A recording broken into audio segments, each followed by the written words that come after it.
స్వామివారి పవిత్ర నిలయమది.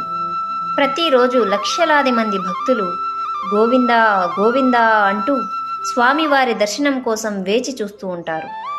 కానీ చాలామందికి తెలియని విషయం ఏమిటంటే, తిరుమలలో కొన్ని పనులను చేయటం వలన కేవలం నిబంధనల ఉల్లంఘన మాత్రమే కాకుండా అది స్వామివారి క్షేత్ర పవిత్రతను అవమానించినట్లుగా భావిస్తారు. అందుకే టీటీడీ కూడా కొన్ని కఠినమైన నియమాలను అమలు చేస్తుంది. అయితే తిరుమలలో అస్సలు చేయకూడని పనులు ఏమిటి? ఎందుకు వాటిని అంత పవిత్రంగా భావిస్తారు? ఒకవేళ అటువంటి పనులు మనకు తెలియకుండా చేసినా కూడా మనల్ని పాపం వెంటాడుతుందా? ఈరోజు మనం ఈ వీడియోలో తిరుమల క్షేత్రంలో అస్సలు చేయకూడని పనులేంటో తెలుసుకుని ఆ కలియుగ దైవమైనటువంటి శ్రీ వెంకటేశ్వర స్వామి కృపా కటాక్షాలను మనమందరం పొందుతామని కోరుకుంటూ ఈ వీడియోని